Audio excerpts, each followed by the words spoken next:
Hamas നേതാവ് ഖലീൽ അൽ ഹയ്യയുടെ മകൻ ആസം ഖലീൽ അൽ ഹയ്യ Israel ആക്രമണത്തിൽ കൊല്ലപ്പെട്ടു.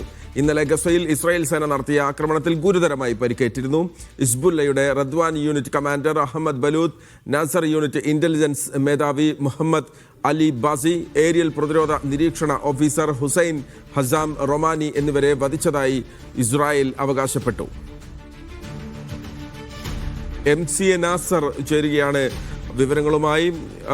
MCA, ഹമാസിലെ വളരെ പ്രമുഖനായിട്ടുള്ള ഹമാസ് നേതാവിൻ്റെ മകനെ കൊലപ്പെടുത്തി എന്നുള്ള ഇസ്രായേലിൻ്റെ അവകാശവാദം, അത് എന്താണ്? അതിലൊരു ഔദ്യോഗികമായിട്ടൊരു അറിയിപ്പ് വന്നിട്ടുണ്ടോ?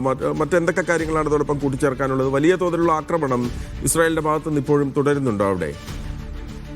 മഹേഷ്, തീർച്ചയായിട്ടും വെടിനിർത്തൽ ലംഘിച്ചുകൊണ്ടുള്ള വ്യാപകമായിട്ടുള്ള ആക്രമണങ്ങളാണ് ഗസ സിറ്റിയിലും അതോടൊപ്പം തന്നെ ലബനാന്റെ വിവിധ ഭാഗങ്ങളിലും ഇന്നലെയും ഇന്നുമായിട്ട് ഇസ്രായേൽ തുടർന്നുകൊണ്ടിരിക്കുന്നത്. ഏറ്റവും അവസാനം ഇപ്പം ഹമാസ് ഈ ഖലീൽ അൽ ഹയ്യയുടെ മകൻ വധിക്കപ്പെട്ടതായിട്ട് ഔദ്യോഗികമായി തന്നെ ഇപ്പൊ സ്ഥിരീകരിച്ചിരിക്കുകയാണ്. നാം ശ്രദ്ധിക്കേണ്ടത്, ഖലീൽ അൽ ഹയ്യയുടെ 4ാമത്തെ മകനാണ് ഇത് രക്തസാക്ഷിത്വം വരിക്കുന്നത്.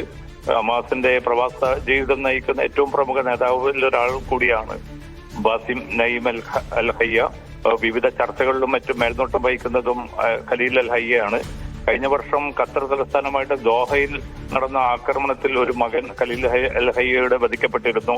പക്ഷെ ഖലീൽ അൽ ഹയ്യ ഉൾപ്പെടെയുള്ളവർ ആ വധശ്രമത്തിൽ നിന്ന് രക്ഷപ്പെടുകയായിരുന്നു.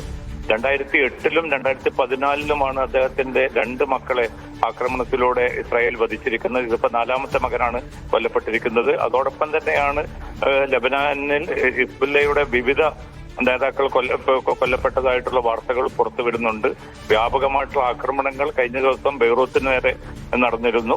അതിലാണ് ഈ ഹിസ്ബുല്ലയുടെ പ്രധാനപ്പെട്ട ഒരു കമാൻഡർ ഉൾപ്പെടെ 3 നേതാക്കൾ വധിക്കപ്പെട്ടതായി ഔദ്യോഗികമായി തന്നെ ഏറെക്കുറെ സ്ഥിരീകരണം പുറത്തു വന്നിരിക്കുന്നത്. മഹേഷ്, ശരി. MCA നാസറാണ് വിവരങ്ങൾ നൽകിയത്.